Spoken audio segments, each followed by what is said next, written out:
ప్రజల అవసరాలకు అనుగుణంగా పనిచేయకుంటే ఇక్కడి నుండి పంపించేస్తా అంటూ జగ్గంపేట ఎమ్మెల్యే జ్యోతుల నెహ్రూ అధికారులకు సున్నితంగా వార్నింగ్ ఇచ్చారు. జగ్గంపేట మండల పరిషత్ సర్వసభ్య సమావేశంలో ఆయన ముఖ్య అతిథిగా పాల్గొన్నారు. సమావేశంలో ఆయా శాఖల అధికారులు వారి శాఖల పనితీరు గురించి సభకు వివరించగా ప్రజాప్రతినిధులు గ్రామాలలో నెలకొన్న సమస్యలను అధికారుల దృష్టికి తీసుకొచ్చారు. ఈ సందర్భంగా ఎమ్మెల్యే నెహ్రూ మాట్లాడుతూ అధికారులు మీ బాధ్యతలను సమర్థవంతంగా నిర్వర్తించి ఉంటే ఈ సమావేశంలో ఇన్ని సమస్యలు వచ్చేవి కావన్నారు. అధికారులు బాధ్యతగా పనిచేసి మండలాన్ని ఆదర్శ మండలంగా తీర్చిదిద్దటంలో సహకరించాలని కోరారు. మండలాభివృద్ధికి తన వంతు సహాయ సహకారాలు అందిస్తానని ఆయన హామీ ఇచ్చారు. సమావేశానికి హాజరు కాని అధికారులకు నోటీసులు ఇవ్వాలని ఎంపీడీఓను ఎమ్మెల్యే ఆదేశించారు. ఎంపీపీ అత్తలూరి నాగబాబు అధ్యక్షతన జరిగిన సమావేశంలో జెడ్పీటీసీ ఓమి బిందు మాధవ, ఎంపీడీఓ వసంత కుమార్ తదితరులు పాల్గొన్నారు.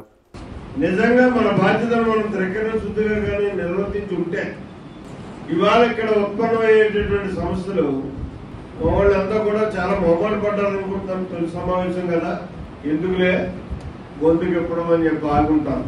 అన్ని సమస్యలు ఉన్నాయి మనకు. అందులో ఇది ప్రత్యేకమైనటువంటి మండలం ఉన్నాం. ప్రతి అణువు కూడా తెలుసుకున్నటువంటి మండలం. దీని మీద చాలా బాధ్యతగా అధికారులుగా మీరందరూ కూడా పనిచేయాల్సినటువంటి అవసరం ఉంది. ఎందుకంటే మీరు ఇబ్బంది పడద్దు, నన్ను ఇబ్బంది పెట్టద్దు. అంటే నా టార్గెట్ చాలా ఎక్కువ, సమయం చాలా తక్కువ. మీకంటే ఎక్కువ ఆతృత ఉంటుంది నాకు. ఆ ఆతృతలో మిమ్మల్ని కొంత ఇబ్బంది పెట్టచ్చు లేదు. అయినా తప్పదు. ప్రజావసరాలకు అనుగుణంగా మనందరం కట్టుబడి పనిచేయాల్సినటువంటి అవసరం ఉంది. ఆ రకంగా ఇబ్బంది ఉండి చేయలేని వాళ్ళు ఎవరన్నా ఉన్నా నాకు చెప్తే పువ్వుల పొలకి నుంచి ఇక్కడి నుంచి పంపించేస్తాను, ఎక్కడ ఇబ్బంది లేకుండా మీకు.